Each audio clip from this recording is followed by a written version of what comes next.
Hey everybody, Wave 3 News Meteorologist Ryan Hoke here with a Thursday night edition of the Hokey video blog. I'm in for Brian Good this evening. We'll hope for his return tomorrow as he continues to improve from an illness here.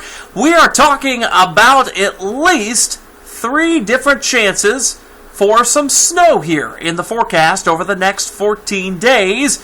Now, the first 2 don't look like a big deal here, all right? This is kind of just to whet our appetites, and the third one's too far out to really tell with any certainty if it's going to be big, if it's going to be small. So we'll just hit on it very lightly as we go through the next few minutes here on this video. All right, let's talk about tonight first. Got some clouds moving in. Snow's on the ground at Paoli Peaks, up to 10 inches of snow on the ground there that they've manufactured here over the past several days. You can see the lights flickering on and off there as they continue to operate here this evening. Of course, their weather has not been too good for snowmaking over the last several weeks, but we're heading into a pattern where things will certainly be improving and they can open up some more trails. Temperatures up there still in the 40s at this hour, some upper 30s from Seymour to North Vernon at this point, and you'll notice those clouds moving in from the southwest. Showers now showing up on the radar in our southwestern counties, likely really not making it to the ground at this point, but what you see basically west of Evansville, that's probably making it to the ground because it's a little heavier here. Got a little bit of dry air to overcome, but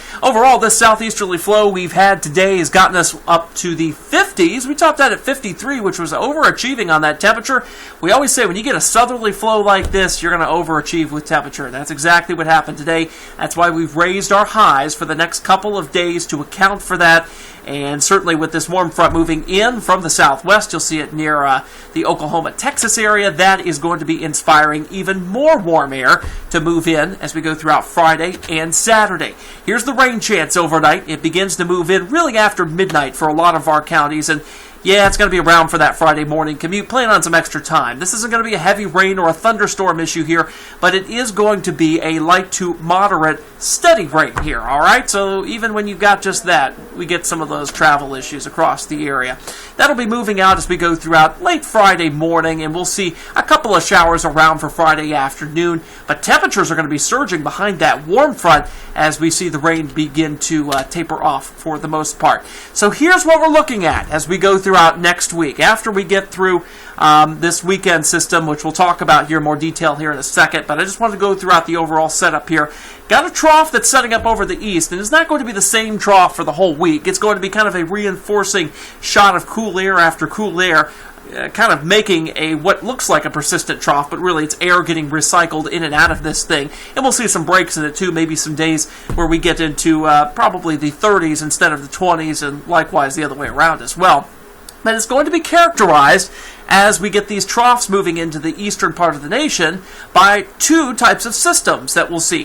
The first are these clipper-type systems right here. They have this track that comes out of Canada. A Saskatchewan screamer is probably what we'll be seeing. It's basically a disturbance that kind of rounds itself along the periphery of this trough, but more so inside of it than outside of it. In fact, it's going to be one of these clipper-type systems on Tuesday that brings us a light chance of snow, along with a reinforcing shot of cold air to really dig out that trough some more. That's why we're going to be in the 20s on Wednesday. Then we've got southern stream systems. I see at least a couple of them. These are the ones we really need to watch, because when you've got the cold air in place here, all it takes is a phase between the southern stream here, the southern jet stream, and the polar jet stream, and you get some sort of a wintry scenario here with snow or ice or something like that. And at this point, it doesn't look like we have anything in the near term that's going to involve the southern stream. That's the good news here for folks who are kind of trying to avoid the snow, but we're going to have to watch this, especially around the 16th and the 17th. We may get a system that is going to do this little southern track here along the periphery of this jet stream here, and it may try to throw some precip up into the cooler air that would be over us, and that would probably be some sort of wintry precipitation. Too early to discuss specifics on that, but wanted to give you at least a heads up of the 2 different types of systems that we will be dealing with. All right, here's a 7-day breakdown. This is where I'm going to break down this chance as we go throughout the weekend here. First of all, it's going to start off as rain Saturday night. We're going to have some gusty winds at about 5,000 feet, even just as low as 1,000 feet above the surface here, and some of those are going to mix down in some of these rain showers and even a few thunderstorms that we're going to have, because we're going to have a pocket of instability that's going to look, I don't know, something like carving out the western portion of Kentucky into West Tennessee and into portions of Mississippi there. So enough instability gets going that we get some maybe stronger storms with gusty winds in our very southern and southwestern counties of Kentucky here. This doesn't look like a big deal, but I think the SPC may go for a marginal risk of severe weather at some point here for Saturday night. Just gusty winds we're looking for there, but we'll keep you updated on that. Then the cold air rushes in behind this system. Notice the rain-snow line, at least this is according to the North American Mesoscale model, would be right over us as we go throughout 7 o'clock on Sunday. I've seen switchovers on the models that have been a little earlier than that, maybe closer to 3 to 4 a.m., We'll see how that goes. It'll determine how much snow we get out of this, but I think the main message here is whether or not it's 0.2 or 0.3 of an inch, that really doesn't matter. It's about the overall impact, and the overall impact is going to be small because we're going to have warm ground temperatures going into this. Already, temperatures are in the 50s here in Louisville today for highs. The road pavement temperatures are still in the upper 40s. It's going to take time, especially after the next 2 days in the upper 50s, to erode away those road temperatures and those ground temperatures to the point where the snow is going to stick. So there may be a lot of snow falling from the sky, what it looks like at least, but not a lot of it sticking, if any at all, in some places. So that's kind of the caveat here. Nonetheless, small accumulations are possible with these snow showers on Sunday morning. By Sunday afternoon, most of these will be out of here, but we'll still see some snow shower activity in our eastern counties, especially as you work toward eastern Kentucky. They get that upslope flow there, and that inspires more snow showers and sometimes some heavier snow shower activity out toward Lexington and Ashland, Kentucky.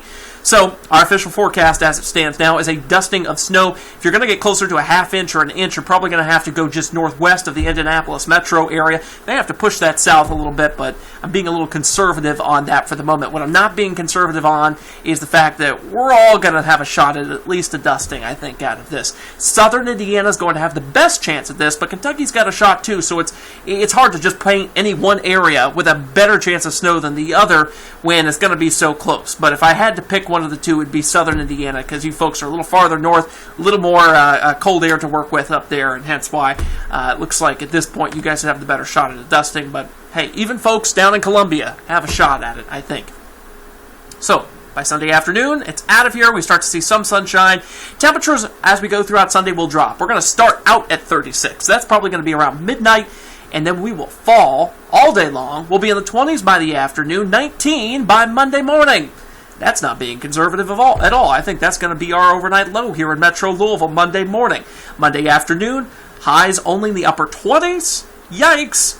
Tuesday, we do see a small surge in temperature, and I do mean small because we're talking mid-30s, but we talked about that Clipper-type system, the Saskatchewan Screamer, possibly coming out of Canada.